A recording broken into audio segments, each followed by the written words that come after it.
Good evening प्यारे साथियों, कैसे हो आप सभी। तो आपके अपने इस प्यारे से लर्निंग प्लेटफॉर्म कुरुक्षेत्र पर मैं आप सभी प्यारे साथियों का हार्दिक स्वागत करता हूं, हार्दिक अभिनंदन करता हूं। तो प्यारे साथियों, जैसा कि आपको पता है, हमने एचएससी दोबारा पूछे गए प्रीवियस ईयर क्वेश्चनों की सीरीज शुरू की थी और उसी से अपनी हरियाणा जीके को कनेक्ट करने की कोशिश की थी। और पिछले कुछ दिनों से जो हमारी क्लास है वो कंटिन्यू नहीं हो पा रही थी। तो जैसा कि मैंने आज जो 3 बजे हमारी क्लास थी, लाइव क्लास थी, जो हरियाणा की आर्थिक जो अर्थव्यवस्था है या जो आर्थिक सर्वेक्षण रिपोर्ट है उसी के ऊपर जो क्लास करवाई थी, तो उसमें भी मैंने चर्चा की थी कि शाम को हमारी क्लास है वो 8 बजे आएगी। तो प्यारे साथियों, ये क्लास आपके लिए बड़ी हेल्पफुल होने जा रही है आगामी एग्जाम के लिए, चाहे आप सीईटी मेंस की तैयारी कर रहे हो या फिर सीईटी डी ग्रुप वाला जो एग्जाम है उसकी आप तैयारी कर रहे हो। तो प्यारे साथियों, जैसा कि आपको पता है कि 20% का वेटेज अपना हरियाणा जीके से आने वाला है और जिसमें से 10% जो है वो आपके यही इसी क्लास से क्वेश्चन एग्जाम में देखने को मिलेंगे। जो आपके आने वाले किसी भी एग्जाम, किसी भी ग्रुप की आप तैयारी कर रहे हो, सभी के लिए ये क्लास बहुत बहुत हेल्पफुल साबित होंगी। तो प्यारे साथियों, जो भी स्टूडेंट हमारे इस प्लेटफॉर्म पे नया आया है, सबसे पहले तो वो जाकर हमारी प्रीवियस क्लासों को देख ले जो आपके लिए बहुत हेल्पफुल होंगी। ठीक है, उसमें हमने तकरीबन 80% हरियाणा जीके उसको कंप्लीट कर लिया है। ठीक है, अब देखो, इस क्लास को जब नहीं करवाया था तो काफी स्टूडेंट है जो मेरे को व्हाट्सएप से भी मैसेज किया था, वैसे भी कमेंट भी किया था, सर क्लास नहीं हो पा रही। ठीक है, और जब करवा रहे थे तो तब आप ऊब भी गए थे, इस क्लास से छिक भी लिए थे। तो उम्मीद करता हूं जो हमारे पुराने स्टूडेंट है मेरे भाई, जो आपने यहां से गेन किया है, जो आपने खुद से गेन किया है, उसको मेंटेन रखना बहुत जरूरी है। अभी वो समय है जो आपका ये जो रिवीजन वाला समय है, जो पढ़ी हुई चीजें हैं उनको बार बार पढ़ने का। तो इससे आप बिल्कुल डिमोटिवेट होके ना जाइए कि ये चीजें हमने पढ़ ली तो इसको छोड़ देते हैं। जैसे ही आपने चीजों को छोड़ा, जैसे ही क्लास को छोड़ा, जैसे ही खुद से रिवीजन करना छोड़ा, जिस दिन आपके दिमाग में ये आ गया कि हमने बहुत ज्यादा पढ़ चुके हैं हम और यही चीजें हम बार बार पढ़ रहे हैं, तो ये हमें पढ़ने की जरूरत नहीं है, ये समझ लेना उसी दिन सिलेक्शन से एक कदम आप पीछे हट चुके हो।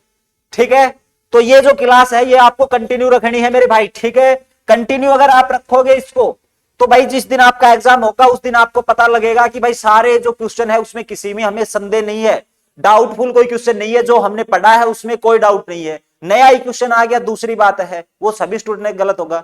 तो चलिए प्यारे साथियों, अपने इस प्यारे से सेशन की हम शुरुआत करते हैं और पहला क्वेश्चन ये रहा, हरियाणा के सुप्रसिद्ध संत कवि का नाम बताइए। हरियाणा के सुप्रसिद्ध संत कवि का आपको नाम बताना है। 4 ऑप्शन आपके सामने है और आपको पता है इसका आंसर आ जाएगा संत गरीबदास। लेकिन आपको पता है कि इस क्लास में हम इतने से काम चलाते नहीं हैं। संत गरीबदास का जन्म कब हुआ था? संत गरीबदास का जो जन्म है मेरे भाई, इसके बारे में बताएंगे, ये जन्म कब हुआ था, इसका जन्म स्थान ये क्या रहने वाला है, उसके बाद इसके पिता का क्या नाम था, पिता का नाम बताएंगे, संत गरीबदास के पिता का नाम बताएंगे, उसके बाद इसकी माता का नाम बताएंगे, इसकी माता का क्या नाम था, इसके पुत्र कितने थे और सबसे जो वरिष्ठ पुत्र जो पूछा जाता है एग्जाम में उसका नाम बताएंगे। उसके बाद भाई इसने पुस्तक लिखी थी, उस पुस्तक का नाम बता देंगे और इसकी जो मृत्यु है वो कब हुई थी ये बता देंगे। देखो मेरे भाई, एक एक करके हम इस क्वेश्चनों को सोल्व करते हैं। संत गरीबदास का जन्म हुआ था 1717 ईस्वी में और इसका जन्म हुआ था अपने हरियाणा के छुड़ानी झज्जर में। अब बात आती है इसका, अच्छा ये स्थान मैंने इधर लिख दिया, छुड़ानी झज्जर। पिता का नाम बलराम धनखड़ बताया जाता है, बलराम धनखड़। ठीक है जी, बलराम धनखड़ का नाम ध्यान रखेंगे, जो कि करोत्था रोहतक से आते थे। कहां से? करोत्था रोहतक में इसका जन्म हुआ था। माता के नाम की बात करें, रानी देवी, इसकी माता का नाम था रानी देवी। और मेरे भाई ध्यान रखेंगे, रानी देवी है, इसका जो गांव था वो छुड़ानी था और जो बलराम धनखड़ है वो घर जमाई रहे थे। इसीलिए बताया जाता है कि जो गरीबदास थे उसका जन्म छुड़ानी झज्जर में हुआ। 4 पुत्र थे और उनके 4 पुत्रों में इसका फेवरेट पुत्र जैतराम का पूछा जाता है। 25 पुस्तकों के आसपास जैतराम ने रचना की थी। पुस्तक की अगर इसकी बात करें तो अमृतवाणी पेपर में पूछी जाती है, अमृतवाणी का नाम ध्यान रखेंगे। और इसके अलावा जो ग्रंथ साहिब है, ठीक है मेरे भाई, ग्रंथ साहिब का नाम ध्यान रखेंगे। मृत्यु 1778 ईस्वी में इसकी होती है। कब? 1778। और मेरे भाई ये ध्यान रखेंगे, वो संत गरीबदास थे जिसका आशीर्वाद प्राप्त करने के लिए मोहम्मद शाह रंगीला जो मुगलों का बादशाह था उसने इसको बुलाया था दिल्ली। और बताया यह जाता है कि मोहम्मद शाह रंगीला है उसने इससे आशीर्वाद प्राप्त किया लेकिन जो मोहम्मद शाह रंगीला के दरबारी थे उन्हीं के द्वारा इसका अपमान किया गया। और जब अपमान हुआ तो इसने साफ शब्दों में कह दिया था कि आने वाले कुछ समय में जो घोड़े हैं उनके द्वारा यहाँ की जो धूल है उसको उठाने का काम किया जाएगा। मतलब कि साफ स्पष्ट थी कि जो विदेशी आक्रमण यहाँ पे होंगे और उसके बाद ये जो साम्राज्य ये तबाह हो जाएगा। और हुआ भी ठीक ऐसे ही। अगले ही साल यानी कि 1738 की ये बात थी। 1739 में आपको पता है नादिर शाह दिल्ली के ऊपर आक्रमण कर देता है। ठीक है, करनाल का युद्ध लड़ा गया था 1739 ईस्वी में, इसी ने शराब दिया था वो। इसके साथ कुछ संतों का और आपसे पूछा जा सकता है, और कुछ संत और जैसे कि आपसे पूछ लेगा संत ताराचंद का। संत ताराचंद, इसके बारे में आप ध्यान रखेंगे। संत ताराचंद, इसका संबंध कहां से रहेगा, इसकी पुस्तक कौन सी हो जाएगी, पुस्तक। ठीक है, और उसके बाद आप ध्यान रखेंगे किसके बारे में, इसका समाधि स्थल। इसका जो समाधि स्थल है उसके बारे में ध्यान रखेंगे। उसके बाद संत लालदास का नाम आता है, संत लालदास, इसके बारे में आप ध्यान रखेंगे। उसके बाद संत ज्ञानानंद जी महाराज, संत ज्ञानानंद जी महाराज, ज्ञानानंद जी महाराज, इसके बारे में ध्यान रखेंगे। देखो ऐसे ही आप पढ़ते जाइए मेरे साथ। देखो मेरे भाई, अगर संत ताराचंद की बात करें, दीनोद गांव से संबंधित हो जाएंगे भिवानी, दीनोद गांव भिवानी से। पुस्तक की बात करें सतगुरु भेद, पुस्तक की बात की जाए सतगुरु भेद होगी। समाधि स्थल की बात करें सतारा समाधि स्थल, कौन सा, सतारा। संत लालदास हरियाणा के पहले संत हुए हैं। ये पूछ लेगा हरियाणा का प्रथम संत कौन हुआ है, तो वो संत लालदास। ज्ञानानंद जी महाराज, इसको गीता मनीषी के नाम से जाना जाता है। हरियाणा में गीता मनीषी का नाम पूछ ले तो वो संत ज्ञानानंद जी महाराज को जाना जाता है। चलिए अगले क्वेश्चन पे। हरियाणा के सुप्रसिद्ध हास्य रचनाकार कौन थे, सुप्रसिद्ध हास्य रचनाकार की अगर मेरे भाई बात की जाए तो मेरे भाई ध्यान रखेंगे आप, वो थे सुरेंद्र शर्मा। कौन थे, सुरेंद्र शर्मा हास्य रचनाकार हुए हैं। इनका संबंध हरियाणा के नांगल चौधरी से रहेगा। कहां से रहेगा, नांगल चौधरी महेंद्रगढ़ से आते थे। कौन, तो आप कहोगे डॉक्टर सुरेंद्र शर्मा। अब इसके अलावा आप ये भी ध्यान रखेंगे एक और आते हैं जिनका नाम रहेगा शमीम शर्मा, शमीम शर्मा। और शमीम शर्मा की बात करें मेरे भाई, हिसार से आती है। कहां से, हिसार से आती है। और इसको स्तंभ लेखिका के नाम से जाना जाता है। इसको कहा जाता है हरियाणा की स्तंभ लेखिका। इसके द्वारा लिखे गए लेख स्तंभ की तरह मजबूत हैं। ठीक है, तो इसके बारे में आप ध्यान रखेंगे मेरे भाई। हरियाणा के सुप्रसिद्ध उर्दू भाषा के सर्वश्रेष्ठ कवि अगर आपसे पूछ लिया जाए, उर्दू भाषा के सर्वश्रेष्ठ कवि के बारे में अगर आपसे पूछ लिया जाए, सर्वश्रेष्ठ जो कवि हैं उनके बारे में, तो मेरे भाई ध्यान रखेंगे एक तो गुलाम बिक नारायण है। इसके अलावा अयोध्या प्रसाद गोयलिया, अयोध्या प्रसाद गोयलिया का नाम ध्यान रखेंगे। इनका संबंध हरियाणा के गुरुग्राम जिले से रहेगा, गुरुग्राम जिले से रहेगा। इसी प्रकार गुलाम बिक नारायण की बात करूं मैं, गुलाम बिक नारायण की अगर बात की जाए तो मेरे भाई इसका संबंध हरियाणा के अंबाला जिले से रहेगा। कहां से रहेगा, हरियाणा के अंबाला जिले से। चलिए अगले क्वेश्चन पे। गुलाब के फूल की जो पैदावार है एशिया में सबसे अधिक कहां पर होती है, और चार ऑप्शन आपके सामने है, उसी से आपको पता लगाना है। देखो जी, अगर हरियाणा में आपसे ये पैदावार पूछ ले कि सबसे ज्यादा, सबसे सर्वाधिक जो पैदावार है वो कहां पे होती है, तो मेरे भाई साहब अगर गुलाब की मैं बात करूं तो ध्यान रखेंगे इसका आंसर आएगा पानीपत।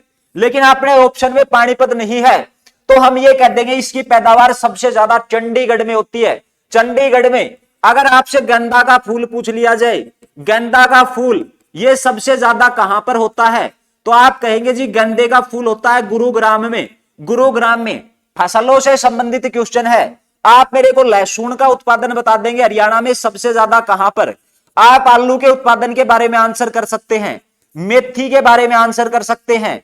इसके अलावा सीताफल का उत्पादन हरियाणा में सबसे ज्यादा कहां पर होता है, हरियाणा में गोभी का उत्पादन सबसे ज्यादा ये हरियाणा में कहां पर होता है। इसी कड़ी में अगर मैं अमरूद की बात करूं, हरियाणा में अमरूद का उत्पादन सबसे ज्यादा कहां पर, हरियाणा में आंवला व खट्टे फलों का जो उत्पादन है वो सबसे ज्यादा कहां पर होता है। अगर केला और सेब के बारे में पूछ लिया जाए, केला व सेब के बारे में पूछ लिया जाए तो इसके बारे में भी आप मेरे को आंसर कर सकते हो कि केला और सेब का जो उत्पादन है वो हरियाणा में सबसे ज्यादा कहां पर होता है। अगर आपसे मिर्च और धनिया का उत्पादन पूछ ले, मिर्च वह धनिया का उत्पादन पूछ ले, ये सबसे ज्यादा कहां पर होता है। तो मेरे भाई अगर इतने आप एक बार में पढ़ लोगे तो ये काफी रहेंगे आपके, ठीक है। तो जल्दी से फटाफट कमेंट में इनके आप आंसर देने का काम करेंगे, ठीक है मेरे भाई। चलो जी मैं करवाता हूं एक एक करके, देख लेना कितना आता है, नहीं आता उसको रिमाइंड कर लेंगे। देखो मेरे भाई साहब, लहसुन की अगर बात की जाए, हरियाणा में लहसुन के उत्पादन की अगर बात की जाए तो इसके सबसे ज्यादा उत्पादन होता है करनाल जिले में। कहां पर होगा? करनाल जिले में। आलू की बात करें सबसे ज्यादा उत्पादन होगा कुरुक्षेत्र में, लेकिन आलू का प्रौद्योगिकी केंद्र आपसे पूछ लिया जाए तो वो नीलोखेड़ी करनाल होगा। क्या होगा? नीलोखेड़ी करनाल। मेथी का सबसे ज्यादा उत्पादन मेरे भाई गुरुग्राम जिले में होता है। मेथी सबसे ज्यादा जो उगाई जाती है वो हमारे गुरुग्राम जिले में उगाई जाती है। सीताफल और गोभी की बात करें तो ये हरियाणा का सोनीपत जिला होगा। मशरूम के उत्पादन के बारे में पूछ ले, हरियाणा में मशरूम कहां का फेमस है? खूबड़ू गांव सोनीपत का फेमस रहेगा। अमरूद की बात करें तो अमरूद ये हरियाणा के करनाल जिले में उगाया जाता है। आंवले की अगर बात करें तो ये हरियाणा का सिरसा जिला खट्टे फलों के लिए। और केला और सेब की बात करें तो इसका जो वो बताते हैं ना, वो पकाने का जो सिस्टम है क्या कहा जाता है उसको, वो रहेगा हमारा कहां पर है? फतेहाबाद पिंक सिटी में। कहां पर है? फतेहाबाद पिंक सिटी में। अगर मेरे भाई कभी भी आपसे मिर्च के बारे में पूछ लिया जाए कि मिर्च का जो उत्पादन है वो सबसे ज्यादा कहां पे होगा, तो आप कहेंगे सर मिर्च का सबसे ज्यादा जो उत्पादन है वो यमुनानगर में, और धनिये का सबसे ज्यादा उत्पादन है कुरुक्षेत्र जिले में। चलिए अगले क्वेश्चन पे। हरियाणा के उच्च न्यायालय की स्थापना चंडीगढ़ में कब हुई थी? हरियाणा उच्च न्यायालय की स्थापना आपसे चंडीगढ़ में पूछ रहा है मेरे भाई। अब देखो इस हाईकोर्ट की अगर बात की जाए तो आपको क्या पता होना चाहिए कि सर्वप्रथम हमारा जो हाईकोर्ट है वो कहां पर स्थापित हुआ था? इसकी सर्वप्रथम जो स्थापना है वो कब हुई थी? तो आप कहेंगे 1915 का जीओआई अधिनियम था, इसी के तहत इसकी स्थापना होती है। और इसकी जो स्थापना हुई थी वो 1919 में हुई थी। किस अधिनियम के तहत? 1915 के अधिनियम के तहत 1919 में हुई। और उस समय पे ये हमारा हाईकोर्ट स्थापित किया गया था लाहौर में। और ध्यान रखेंगे 1920 को, 1920 में सर सादीलाल जिसका संबंध था रेवाड़ी से, सर सादीलाल रेवाड़ी वाले को यहां का बना दिया जाता है मुख्य न्यायाधीश। मुख्य न्यायाधीश बने थे पहले सर सादीलाल रेवाड़ी वाले। उसके बाद अपना भारत आजाद हुआ, भारत क्या हुआ? स्वतंत्र। और भाई साहब स्वतंत्र भारत के बाद या स्वतंत्र भारत के समय ये जो हमारा हरियाणा उच्च न्यायालय था ये कहां पर आ गया था? हरियाणा उच्च न्यायालय कहेंगे इसको। ये कहां पर आ गया था? ठीक है जी, पंजाब हाई कोर्ट होता था उस समय पे, समझ गए। लेकिन आप हरियाणा का हिसाब से पढ़ रहा है तो हम ये कह सकते हैं कि स्वतंत्र भारत के समय ये जो हाईकोर्ट है ये अपना कहां पर आ गया था? तो जैसे ही भारत हमारा स्वतंत्र हुआ तो स्वतंत्रता के समय लाहौर पाकिस्तान के हिस्से में चला गया। और ये जो हाईकोर्ट है इसको ले आए उठा के कहां पर? शिमला में। कहां पर? शिमला में। और ध्यान रखेंगे स्वतंत्रता के समय आपसे इसके मुख्य न्यायाधीश का नाम पूछ सकता है। मुख्य न्यायाधीश कौन थे? यहां पे आप कंफ्यूज होंगे, एक बार पढ़ने से काम चलेगा नहीं। रामलाल। समझ गया संदीप तंवर जी? बार बार पढ़ते रहना। आपको आई बात समझ में? नहीं आई? बिक्की हरियाणवी कई दिनों के बाद ठीक होके आ गए हैं। आज क्या नाम है, दोपहर की क्लास में थे, दिल गार्डन हो गया भाई, ठीक है। रवि तायल है, ये तो सारी क्लास लेते हैं अपने, ठीक है, बिल्कुल फैन हो रखे हैं, ठीक है भाई। और बाकी दोस्त हमारे जो नहीं आ रहे क्लास में काफी दिनों से, कुछ हमारी भी गलती थी, हम कंटिन्यू नहीं कर पा रहे थे क्लास को, लेकिन साथियों अब क्लास बिल्कुल कंटिन्यू होगी।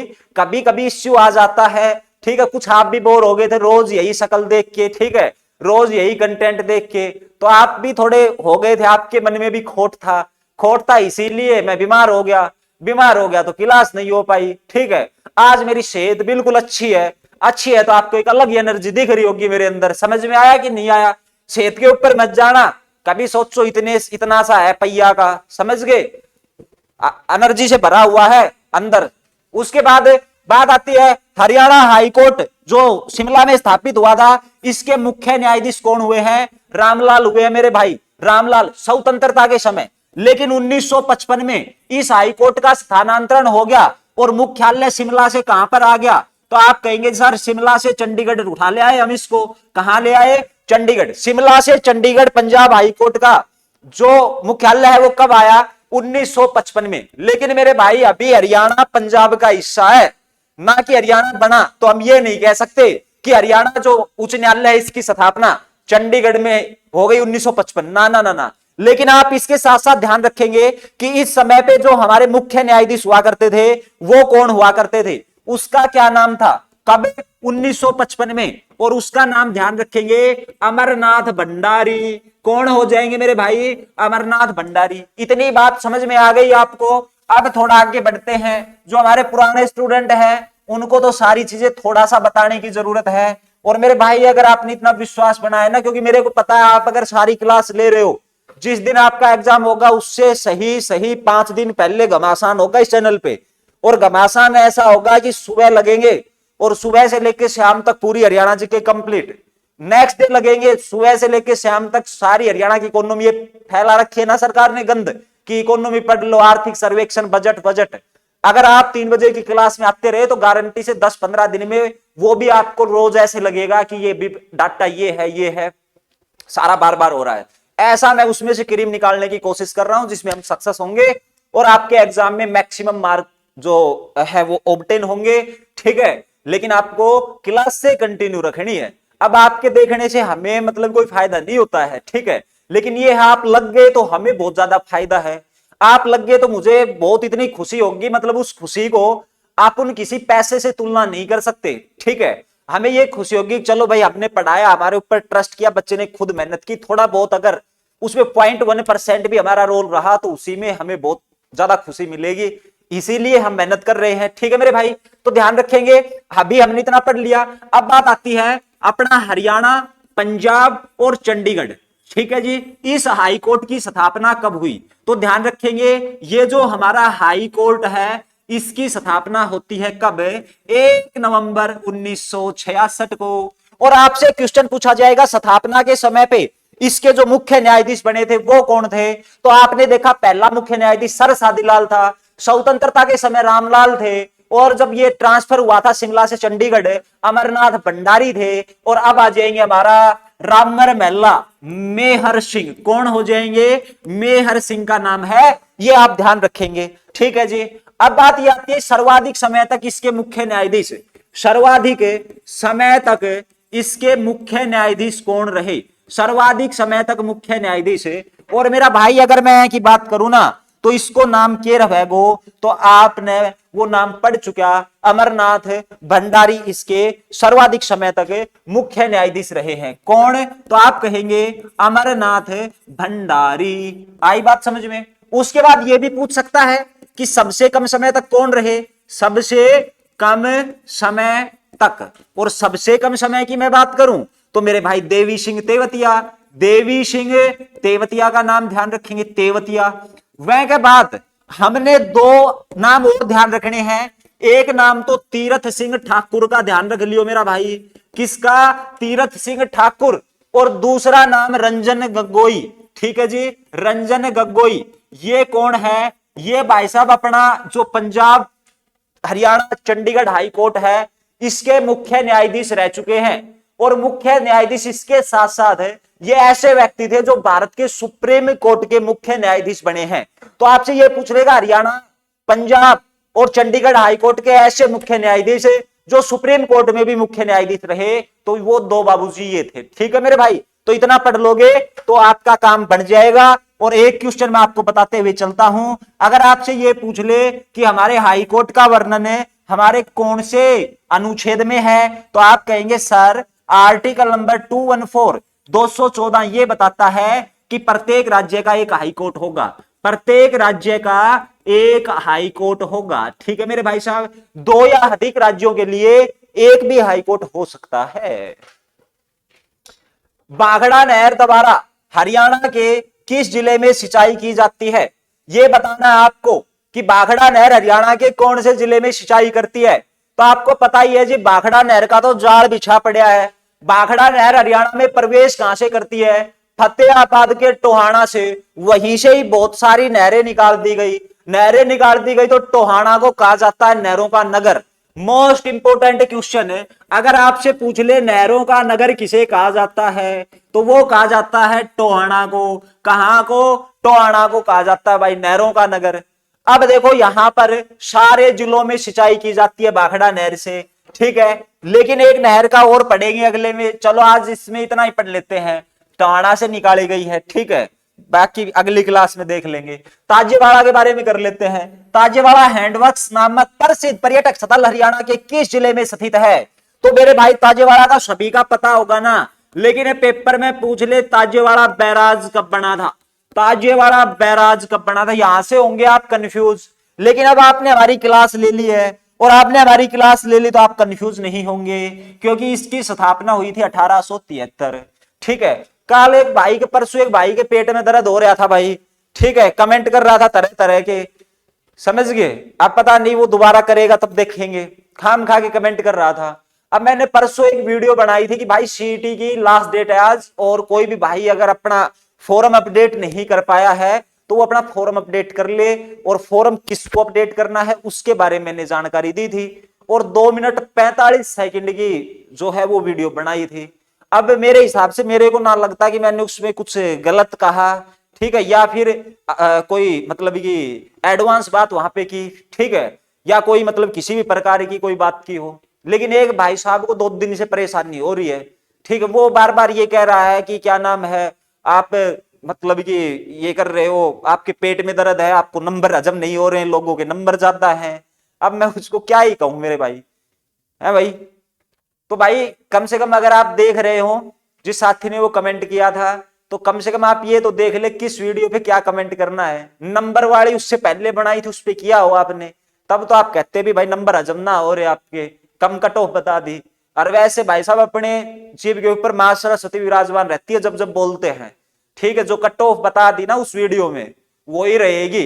अगर वो नहीं जाती है ना, सीटी क्वालिफाई होगा, पक्की बात है। मां सरस्वती ने जो मैंने बोल दिया उसको कभी भी गिरने नहीं देगी, ठीक है, इतनी आस्था अपनी मां सरस्वती में। वो आपने कहानी सुनी होगी ना, कविराज थे, और वो कविराज थे तो वो राजा के साथ जा रहे थे, तो राजा ने कहा, मतलब शिकार कर रहे थे, तो राजा ने उसको समुद्र में जो नदी थी उसमें जाल फेंका, बोला ए कविराज बताइए अपने जाल में क्या फंसेगा। अब भाई साहब कविराज के मुंह से निकल गया, जबान फिसल गई, बोलो हजूर कबूतर फंसेगा। अरे भाई समुद्र नदी के जाल घेरा गो, मछली फंसेगी, कबूतर थोड़ी फंसेगो। लेकिन भाई कविराज की तो जबान फिसल गई। लेकिन आपने पुराना राजा महाराजा के वो भी बेरो है कि अगर गलत बता दिया तो फिर आपको पता है सजाए मौत। और अब कविराज का हो गया भाई सब कुछ ढिल्ला कि ये क्या बोल दिया तूने, और ये तो समस्या होगी, राजा सजा देगा। अब भाई साहब राजा ने जाल उठाया, उठाया तो निकला कबूतर। कबूतर निकला, राजा सरप्राइज। और राजा सरप्राइज क्या बोले, देखो कैसे कैसे मतलब कि महानुभाव, मतलब कि ऐसी ऐसी हस्तियां मेरे साम्राज्य में रहती है जो पानी में भी ये बता दे कबूतर फंसता है, जिसकी कोई कल्पना नहीं कर सकता। हम प्रसन्न हुए, आपको इनाम देते हैं, ठीक है भाई कोई बात नहीं। लेकिन कविराज को हजम नहीं हो रहा, क्योंकि भाई साहब उसकी तो जबान फिसल गई, उसने तो कह दिया कबूतर फंसेगा। अब उसको समझ नहीं आ रहा कि ये कबूतर साला फंसा तो फंसा कैसे। अब भाई साहब वो घर गया, पसीना आ रखा, बोले यार ये कैसे हो गया, पानी में से कबूतर कैसे हो गया। अब भाई साहब जो कवि उवि ये होते हैं, माँ शारदे को, माँ सरस्वती को मानते, वाणी की देवी है, तो उससे पूछा है माते आप बताओ ये कैसे पॉसिबल हुआ। तो भाई साक्षात माँ सरस्वती वहां पे प्रस्तुत हुई, और प्रस्तुत हुई तो कहा हे कविराज अब की बार तो आपने गलती कर दिया है, तेरी गलती में, ठीक है, मेरे को कबूतर बनना पड़ा। आगे से अपनी जबान को सोच समझ के बोलना, ठीक है भाई। अब भाई मेरी जबान भी कहीं पे फिसल गई तो कोई दिक्कत नहीं है, लेकिन ऐसा हुआ नहीं होगा, जो मैंने बोला वो सही बोला है, ठीक है मेरे भाई। तो ये बात है मेरे भाई, तो ज्यादा परेशान मत भया करो आप। वह के बाद आगे बात आती है ताजेवाड़ा बैराज मेरे भाई 1873 में बना था। अब देखो इसके बारे में और बात कर लेते हैं कि भाई जो ताजेवाड़ा बैराज है ना, आप इसको ऐसे मान लो कि ये बैराज है ताजेवाड़ा, यहाँ पे एक नहर इधर निकाल दी, एक इधर निकाल दी, ठीक है जी, ताजेवाड़ा बैराज से। अब देखो भाई साहब जो अपने हरियाणा में सिंचाई करती है उसका नाम है पश्चिमी यमुना नहर, पश्चिमी यमुना नहर, ठीक है। और इस पश्चिमी यमुना नहर की अगर मैं बात करूं तो ध्यान देंगे इसको पुरानी मुगल वाली नहर के नाम से भी जाना जाता है। पुरानी मुगल वाली जो नहर है वो भी इसको कहा जाता है मेरे भाई। एक तो ये बात ध्यान रखेंगे। अब बात ये आती है कि इसका सर्वप्रथम जो निर्माण किया था वो किस व्यक्ति के द्वारा किया गया था। सर्वप्रथम इसका निर्माण, और भाई साहब सर्वप्रथम निर्माण हुआ तो 12वीं सदी में, 12वीं सदी में पृथ्वीराज चौहान ने करवाया था। किसने? पृथ्वीराज चौहान ने इनको निर्माण करवाया। लेकिन ध्यान देंगे 1750 ईस्वी में जो नहर है वह अवसादन के कारण बंद हो गई। अवसादन के कारण नहर हो गई बंद। अब भाई साहब ये बंद हो गई 1750 में, लेकिन इससे पहले एक क्वेश्चन और बनता है मेरे भाई, और वो आप ध्यान रखेंगे 1335 ईस्वी में इसका पुनः निर्माण फिरोज शाह तुगलक ने करवाया था। फिरोज शाह तुगलक ने इसका पुनः निर्माण करवाया था। यह भी बड़ा महत्वपूर्ण पॉइंट है, पुनः निर्माण, क्योंकि भारत में नहरों का जाल बिछाने का जो श्रेय जाता है वो जाता है किसको? फिरोज शाह तुगलक को। 1750 में नहर बंद हो गई, अंग्रेज आ चुके थे भारत में, और अंग्रेज आए तो अंग्रेजों की निगाह पड़ती इस नहर के ऊपर, और जैसे उनकी नजर पड़ी तो उन्होंने देखा ये तो बड़ी महत्वपूर्ण नहर है, अगर इसको हम अच्छे से चला दें तो मेरे भाई यहां पर जो कृषि है वो और ज्यादा बढ़ाई जा सकती है। तो फिर क्या हुआ? तो मेरे भाई 1817 के आसपास निर्माण कार्य शुरू किया, और 1832-33 में ये जो पश्चिमी यमुना नहर, इसका दोबारा से पश्चिमी जो यमुना नहर है, इस यमुना नहर का अंग्रेजों के द्वारा निर्माण कार्य पूरा किया गया। अंग्रेजों के द्वारा इसका क्या करवाया गया? पुनः निर्माण। ये भाई कंप्लीट कर लिया, कार्य कर लिया पूरा, ठीक है। उसके बाद 1879 में इस दोनों नहरों को जोड़ने का काम किया। 1879 में जो पश्चिमी यमुना नहर है इसमें क्या जोड़ा गया? मैंने पश्चिमी नहर लिख दी है और इसमें पानी छोड़ दिया गया, ठीक है जी। अब ये पश्चिमी यमुना नहर है, ये हरियाणा के किन किन जिलों में सिंचाई करती है? बड़ा आसान है याद रखना, जहां जहां यमुना नदी निकलती है। तो एक तो यमुनानगर हो गया, उसके बाद करनाल, उसके बाद पानीपत, वह के बाद मेरा भाई सोनीपत। लेकिन यमुना नदी तो आगे चली जावे, इसको मोड़ दिया जाता है। एक जिला रोहतक ध्यान रखेंगे और एक जींद। ये क्वेश्चन बहुत बार एग्जाम में आया, किस जिले में सिंचाई नहीं की जाती, किस जिले में जो सिंचाई है वो नहीं की जाती। तो आप ये ध्यान रखेंगे इन जिलों में इसकी जो सिंचाई है वो की जाती है, ठीक मेरे भाई, ठीक है जी। वह के बाद आपने बेरा है, ये जो नहर है इसकी लंबाई पूछ सकता है। पश्चिमी यमुना नहर की अगर आप तो लंबाई पेपर में पूछ ले 325 किलोमीटर, लेकिन है कि बहुत सारी ब्रांच निकाल दी और आपसे देख के पूछेगा कि बताओ ब्रांचों सहित इसकी लंबाई, और ब्रांचों सहित जब आप लंबाई की बात करोगे तो 3226 किलोमीटर बताने का काम करोगे। कितना? 3226, ये इसकी हो जाएगी। ये कितनी ब्रांचें निकाली गई उनके बारे में पढ़ लेते हैं कि भाई जो पश्चिमी यमुना नहर है इससे ब्रांच कितनी निकाली। तो आप मेरे भाई कहोगे 4 ब्रांच, ठीक है जी। एक तो हमारी कौन सी हो जाएगी? तो आप कहेंगे जी मुणक ब्रांच, ठीक है, मुणक ब्रांच। वह के बाद सिरसा ब्रांच, ध्यान रखेंगे सिरसा ब्रांच। वह के बाद सुंदर ब्रांच, ठीक है जी, सुंदर ब्रांच। और एक ध्यान रखेंगे हांसी बुटाना ब्रांच। कौन सी? हांसी बुटाना ब्रांच। अब देखो मेरे भाई ये 4 ब्रांच निकाली गई। सिरसा ब्रांच है ये इंद्री से निकाली गई, करनाल के इंद्री से। कहां से? करनाल के इंद्री से, ठीक है जी। मुणक ब्रांच करनाल के मुणक से, करनाल के मुणक से निकाली गई। सुंदर ब्रांच की बात करें तो ये निकाली गई कहां से? तो ये भी करनाल के ना, सुंदर, अच्छा ये भाई जींद से निकाली गई। ये सुंदर ब्रांच ये जींद से निकाली गई 1941 में। हांसी बुटाना ब्रांच की बात करें तो ये भी करनाल के मुणक से निकाली गई, ठीक है जी। कहां से? मुणक से। ये ब्रांच निकाली गई 1959 में। करनाल से ये जो मुणक ब्रांच जो निकाली गई है ये ध्यान रख लेना 1996 में दिल्ली और हरियाणा के बीच समझौता हुआ, और 2003 में इसका निर्माण कार्य है वो क्या हुआ था? शुरू हो गया था। क्या? निर्माण कार्य, ठीक है जी। वह के बाद सिरसा ब्रांच की बात करा, ये जो है ये हमारी 1896 में निकाली गई। कब निकाली गई सिरसा ब्रांच? तो आप कहोगे सर ये 1896 में निकाली गई, इंद्री से निकाली गई, ठीक है जी। उसके बाद आगे बात आती है हमारे पास और क्या, तो इसमें आगे सुंदर ब्रांच है, ये बता ही दिया आपसे, है ना। 1941 और ये बता दिया, ठीक है, सारा हो गया।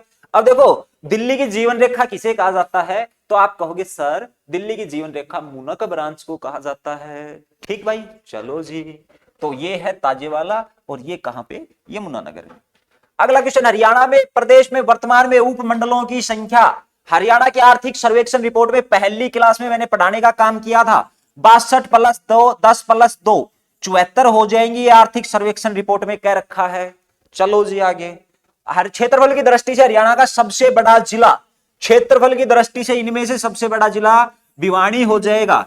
लेकिन आप मेरे को बताएंगे 2520 वर्ग किलोमीटर क्षेत्रफल किसका है, 1258 वर्ग किलोमीटर क्षेत्रफल किसका है, 1899 वर्ग किलोमीटर क्षेत्रफल किसका है, 1530 वर्ग किलोमीटर क्षेत्रफल किसका है, 1768 वर्ग किलोमीटर क्षेत्रफल बताएंगे।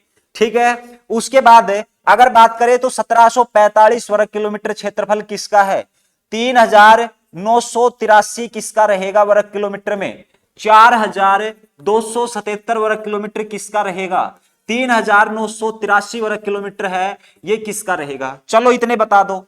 देखो मेरे भाई, अगर 2520 की बात करें तो ये करनाल जिले का, कौन सा, करनाल। 1258 की बात करें ये हरियाणा का गुरुग्राम जिला रहेगा। 1899 की बात करें महेंद्रगढ़ जिला।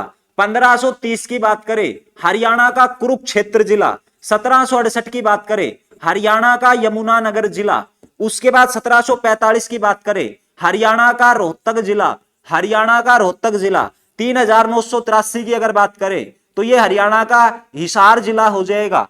उसके बाद 3983, ठीक है, 4277 की बात करें तो ये हरियाणा का सिरसा जिला, कौन सा, सिरसा जिला। 3283 की बात की जाए हरियाणा का भिवानी जिला, कौन सा, भिवानी जिला। ठीक है मेरे भाई, तो ये हो जाएंगे हमारे पास। ठीक है, चलिए आज के लिए हम इतना ही रखते हैं। अब देखो ये क्लास ज्यादा बड़ी भी नहीं है और ज्यादा छोटी भी नहीं है, मात्र आधे घंटे की जो क्लास है वो मैंने आपसे देने का काम किया है। और अब ये मत सोचना कि जी आधे घंटे में क्या होगा क्या नहीं होगा, क्योंकि अब डेली 2 क्लास होने लग गई आपकी, 40 मिनट की हो गई दिन में और आधे घंटे की ये। इससे हमारा स्टैटिक वाला जो कॉमन पार्ट हरियाणा जीके का, जहां से 10 क्वेश्चन आने हैं आपके, वो कंप्लीट हो जाएगा। उससे हमारा करंट का, हरियाणा की इकोनॉमी, और ज्यादा से ज्यादा मैं 4 से 5 क्लास और लूंगा उधर जो ले रहे ना 3 बजे, 4 से 5 क्लासों में जो वो 197 पेज की पीडीएफ है वो कंप्लीट, जो पेपर में आएगा वो कंप्लीट है 4 से 5 क्लासों में। ठीक है, उसके बाद हम क्या पढ़ेंगे, उसके बाद हम इंडिया की इकोनॉमी शुरू करेंगे।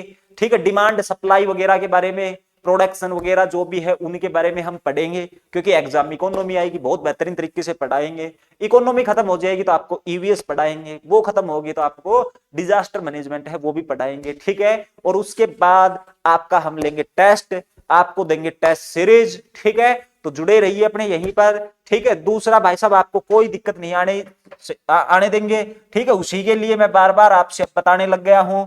ठीक है, पहले जैसे हमारा आपका केवल और केवल थोड़ा सा रिलेशन था वो भी क्लास के समय का, अब आप क्लास के बाद भी अगर आपको कोई संदेह है, कोई डाउट है, किसी भी प्रकार की कोई भी चीज, कोई भी हेल्प जो मैं आपकी मदद कर सकता हूं, तो उसके लिए आप कॉल कर सकते हैं 9991748388। ठीक है जी, ये अपना नंबर है, व्हाट्सएप भी और कॉलिंग भी, और बिल्कुल पर्सनल नंबर ये अपना है। ठीक है मेरे भाई साहब, 999 174 8388 पे आप कभी भी कॉल कर सकते हैं। जब आपका कॉल रिसीव नहीं होगा तो इसका मतलब समझ जाना दिन के समय मैं क्लास में हूं। ठीक है, अगर आपका कॉल रिसीव नहीं हो रहा है, और ये पक्का है आप एक बार ही करना, बार बार करने की कोई जरूरत नहीं है, आप एक बार करना, आपके पास बैक कॉल जरूर आएगा।